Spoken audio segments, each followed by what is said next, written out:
Assalamualaikum warahmatullahi wabarakatuh. Sobat GG, Rally Bisnis hadir kembali. Pantengin yuk.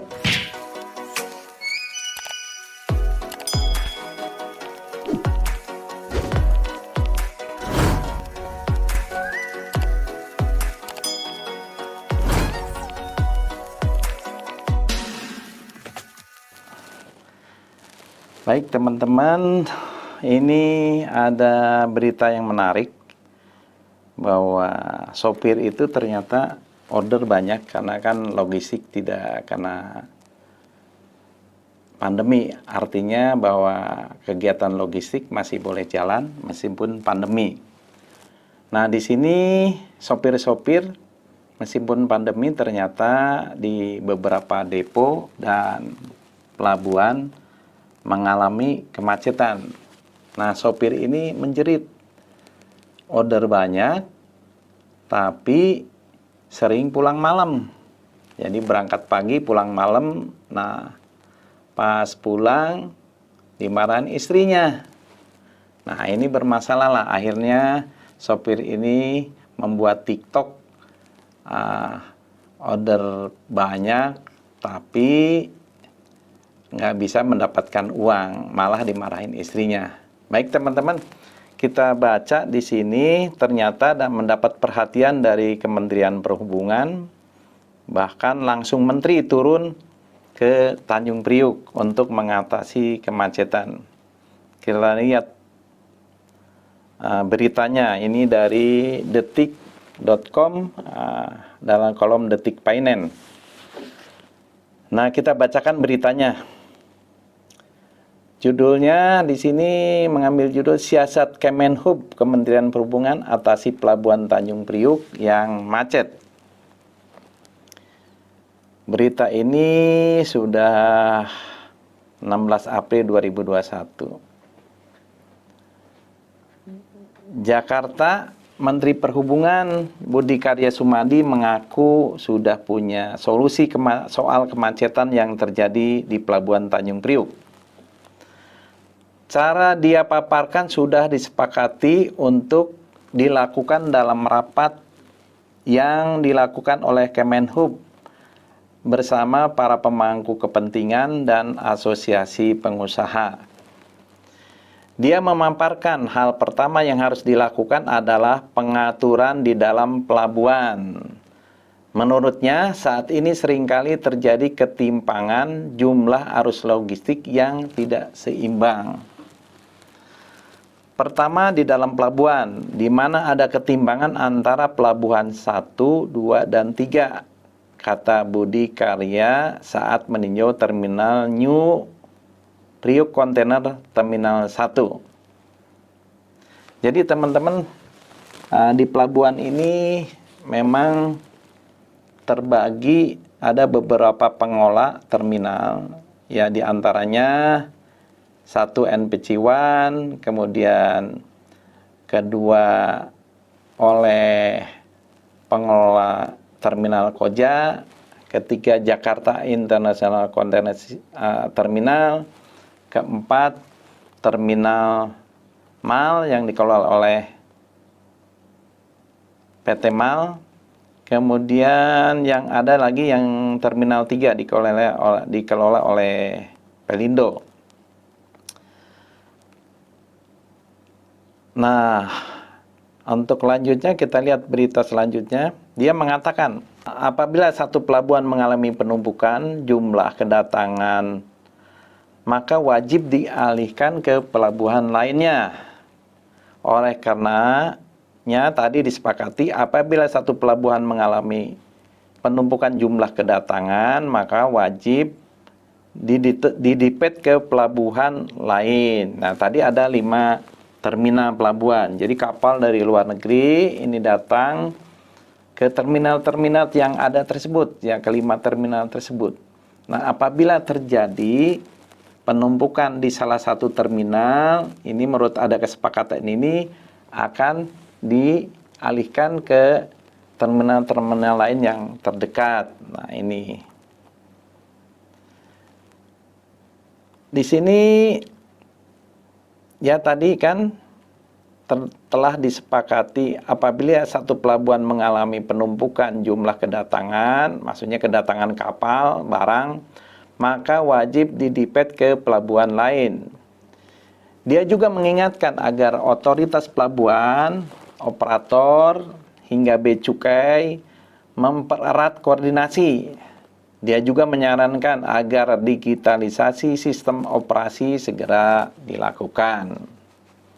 Nah, tadi yang pertama, kita baca selanjutnya yang kedua. Hal yang kedua, yang akan dilakukan adalah pengaturan di luar pelabuhan.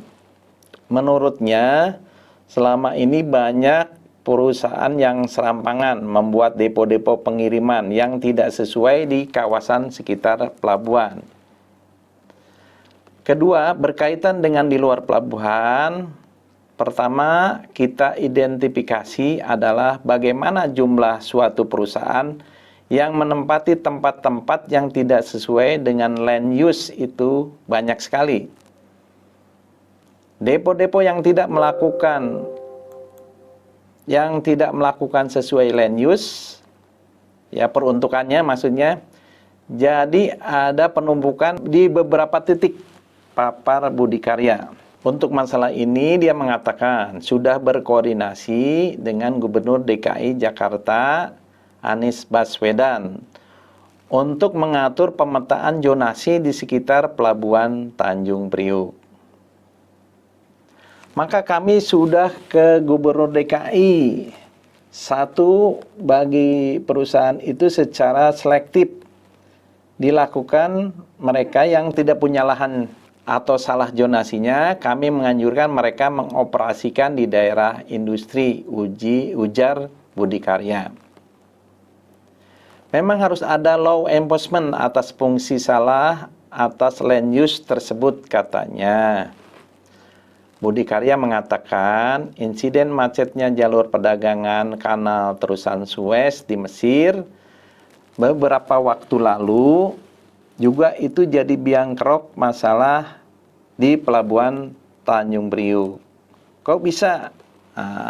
Budi Karya mengatakan kemacetan di terusan Suez di Mesir telah berdampak pada arus lalu lintas logistik di pelabuhan Tanjung Priuk, Jakarta Utara.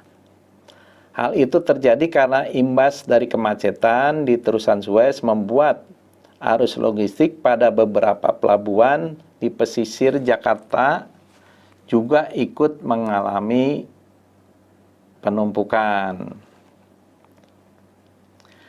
Apabila yang terjadi dimulai dari adanya kemacetan di terusan Suez, setelah itu berimbas ke beberapa port di sekitar Jakarta dan akhirnya terjadi suatu penumpukan, ujar Budi Karya.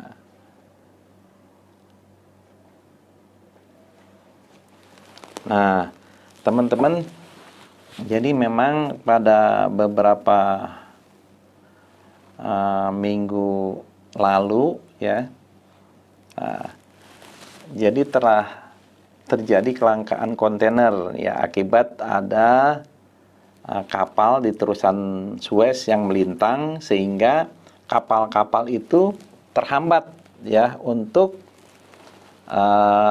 mengirimkan barangnya ke seluruh daerah ya, seluruh negara termasuk ke Indonesia.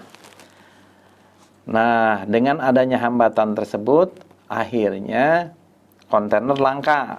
Jadi kalau kita mau ekspor ya tidak ada kontainer yang masuk ke Indonesia. Jadi di sini akhirnya kontainer langka. Nah, ini begitu terusan Suez udah mulai lancar, nah tiba-tiba kontainer itu berdatangan numpuk ya ke pelabuhan. Akhirnya pelabuhan kewalahan, ya terjadilah kemacetan. Nah, ini yang dikatakan Budi Karya ya sebagai Menteri Perhubungan. Budi Karya mengaku dirinya menugaskan jajarannya untuk melakukan koordinasi sesama stakeholder untuk menangani masalah kemacetan yang terjadi di Tanjung Priuk. Itu. Memang beberapa waktu lalu terjadi suatu penumpukan yang agak signifikan di Priuk. Dan oleh karenanya kami minta kepada beberapa eselon 1 tadi, BPTJ, Bu Polana, dan Pak Dirjen untuk melakukan mitigasi dan koordinasi terhadap situasi yang sebenarnya terjadi, ujar Budi Karya. Sebagai informasi sebelumnya sempat viral video kemacetan Pelabuhan Tanjung Priok di media sosial. Video ini memuat keluhan dari perekam video yang diduga sopir truk kontainer terkait kemacetan yang menghambat pekerjaan mereka. Dalam keluhannya di video ini, perekam video menunjukkan suasana kemacetan di area pelabuhan. Dia menyebut imbas jalan macet itu pendapatannya menjadi terganggu. Sakit Pak, dimarahin istri terus, pulang gak pernah bawa duit, jalannya macet mulu. Nah, di sini jadi sakit Pak, setoran banyak order tapi nggak muter karena mandek jalannya Pak, kata perekam video.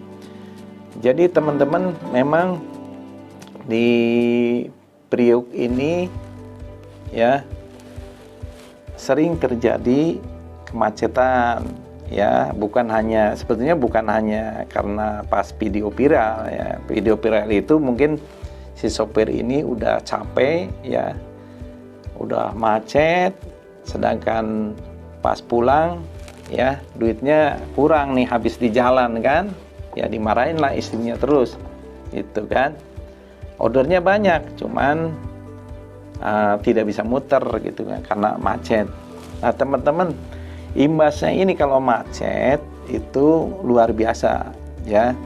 Si sopir truk pada saat mengembalikan kontainer, nah ini kan kontainer ini kalau impor kan merupakan pinjaman yang dibawa oleh truk.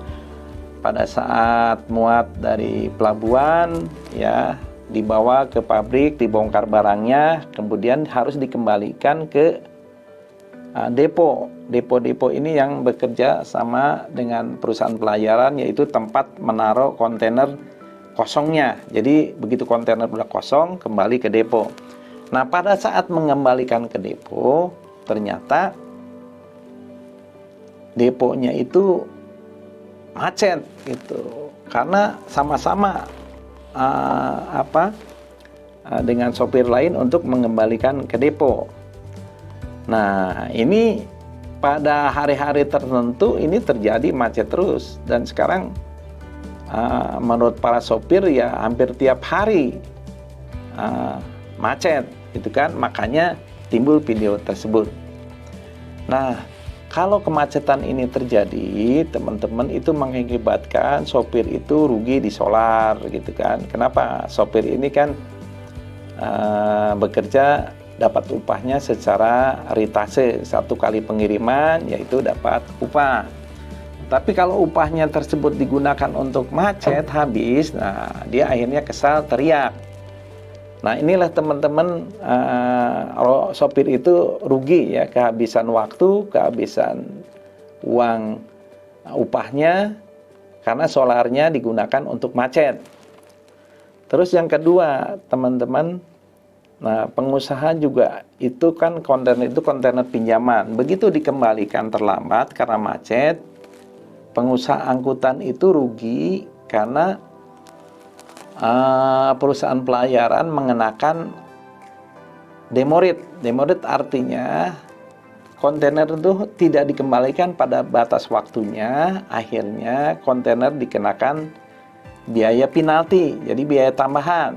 Nah di sini merasa angkutan ya rugi, sudah rugi kena macetan, harus dikenakan penalti. Nah, di sini teman-teman. Nah, ada beberapa jalan keluar ya untuk mengatasi kemacetan. Di antaranya sebetulnya mengurangi gerakan kontainer, yaitu harusnya depo dengan garasi ini nggak jauh berdekatan. Jadi ketika sopir misalkan pulang membawa kontainer, nah sebelum ke garasi dia kembalikan dulu lah kontainernya, tapi jaraknya dekat. Jadi kalau bersatu kan lebih enak dalam satu kawasan, bahwa pengembalian kontainer itu lebih mudah. Nah begitu juga ketika ingin melakukan ekspor. Jadi si truk ini nggak jauh-jauh ngambil kontainer empty-nya, karena dalam satu kawasan, ya begitu dapat perintah untuk ekspor, ya dia tinggal datang ke depo yang sekitar kawasan itu. Nah sekarang depo ini yang ada sekarang itu terletak di dalam, kadang-kadang depo yang jalannya juga sempit, tidak memadai, sementara perusahaan pelayaran ini banyak menumpuk kontainernya di dalam depo tersebut. Nah kalau kita lihat dengan adanya jalan sempit, kemudian depo yang harusnya menampung sekian ribu kontainer, ternyata kontainernya itu melebihi kapasitas yang ada. Nah disinilah udah overload, sehingga yang harusnya kontainer tersebut ya lancar ya diangkut oleh truk, akhirnya karena di dalam depo sistemnya sudah overload, akhirnya truk-truk itu tidak bisa masuk ke dalam depo tersebut. Apalagi pelayanan di dalam suatu depo ya ini sangat crowded, akhirnya kemacetan terjadi. Nah itu sampai beberapa kilometer. Ada yang sampai 10 jam, ada sampai seharian untuk mengembalikan kontainer kosong tersebut atau untuk mengambil kontainer tersebut. Nah inilah teman-teman. Nah di sini harus ada pengaturan ya terhadap depo-depo tersebut. Apabila terjadi overload, nah ini harus bekerja sama depo-depo yang sekitarnya yang kosong, supaya sopir itu yang tadinya menuju depo yang macet akhirnya terbagi ya ke depo-depo lainnya yang lebih lancar. Nah itu teman-teman. Nah sampai ada asosiasi pengusaha truk Indonesia, Aptrindo ya, ini mengadakan survei tentang kemacetan. Jadi depo-depo mana aja yang macet gitu. Nah ini di ranking. Nah nanti begitu ada kemacetan ya terhadap depo-depo yang macet, nah truk ini akan mengadakan congestion charge. Jadi akan mengenakan tarif untuk mengambil kontainer atau mengembalikan kontainer kepada depo-depo yang macet tersebut, akan dikenakan biaya surcharge atau biaya tambahan. Nah ini teman-teman, supaya sopir-sopir itu juga dan pengusaha truk tidak rugi ya dalam membiayai solarnya. Kemudian teman-teman ada suatu ide ya, bahwa ya bagaimana kontainer itu ya, depo kontainer itu lokasinya di sekitar kawasan industri. Di kawasan industri misalkan orang mau ekspor atau impor, balikin di situ. Ekspor ngambil juga di kawasan industri tersebut. Itu. Nah, ini sebetulnya efektif. Cuman masalahnya bagaimana pelayaran ini bisa mensupport tidak ke kawasan industri tertentu untuk kontainernya dibalikan ke situ. Kalau ini tidak didukung oleh perusahaan pelayaran, ya,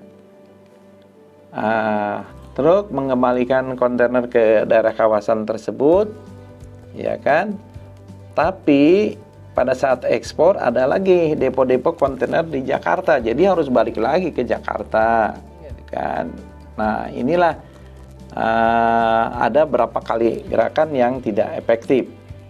Jadi kalau memang itu mau dipindahkan ke kawasan industri tertentu, ya semuanya harus siap mendukung, dari mulai deponya pindah ke sana, kemudian pengusaha pelayaran juga mendukung pengembalian konten dan semua sirkulasi kontainer ada di kawasan industri. Itu kan. Dan memang ini tidak gampang ya, butuh ada koordinasi antara pemangku kepentingan ya dengan stakeholder yang bergerak di bidang logistik. Nah, ini teman-teman. Nah, kalau untuk kemacetan di pelabuhan tadi kan ide dari Menteri Perhubungan ya. Begitu pelabuhan terminal kontainer, salah satu terminal kontainer ini kepenuhan kapal yang masuk ya.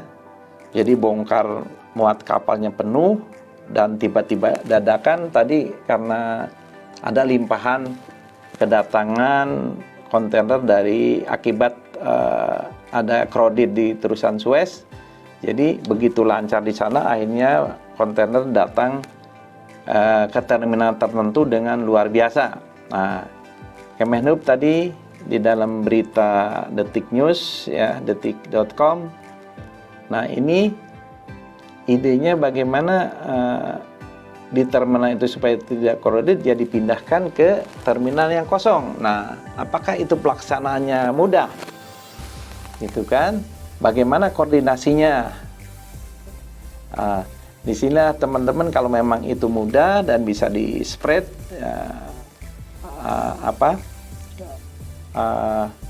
pemindahannya, nah itu lebih bagus. Nah, mungkin di sini terkait dengan sistemnya semua harus menyambung, terutama pengeluaran pengurusan dokumen di Bea Cukai, dan itu menyangkut semua, gitu kan. Jadi memang ini tidak gampang, teman-teman. Nah, ada lagi ide bagaimana supaya mengurangi kemacetan ke dalam terminal itu, dibuatlah buffer area, buffer stok, gitu kan. Nah, ketika terjadi kemacetan, kontainer itu masuklah ke buffer area. Nah, disitulah mulai penimbangan, ya. Kemudian kontainer ini dianggap sudah check-in. Nah, kalau sudah check-in, nah ini akan menginformasikan kepada kapal yang akan memuat kontainer. Misalkan kontainer ini berapa ton, kontainer ini akan dimuat kapal mana, gitu kan. Nah, di sini ada semacam buffer untuk check-in. Jadi ketika sudah masuk ke sana, ya kontainer dianggap sudah booking untuk sudah datang sebagai kontainer calon untuk dimuat di kapal.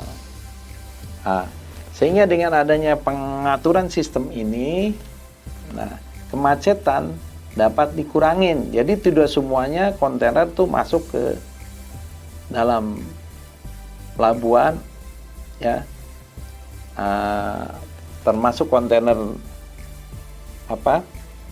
kontainer yang akan dimuat di kapal, gitu kan. Nah, ini udah di spread yang kira-kira masih lama, ya di sana diatur pengaturan untuk masuk ke dalam kapal. Ya intinya kontainer ini jangan sampai tidak dimuat dalam kapal tersebut, tapi hanya ada pengaturan ya kapan si kontainer itu masuk ke dalam pelabuhan. Ya itu dinamakan terminal booking system.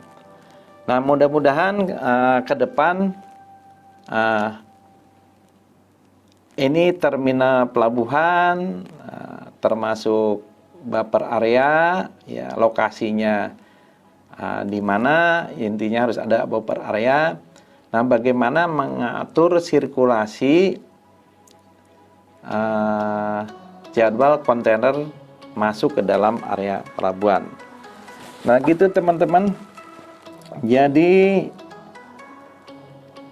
ke depan mungkin karena ini pandemi, nah itu semuanya diatur secara digital. Jadi pertukaran kontainer, jadi kalau bisa nih kontainer kosong dikembalikan kemana, terus kontainer itu dicuci ya di suatu kawasan ini pencucian, kemudian pada saat itu juga bisa muter ke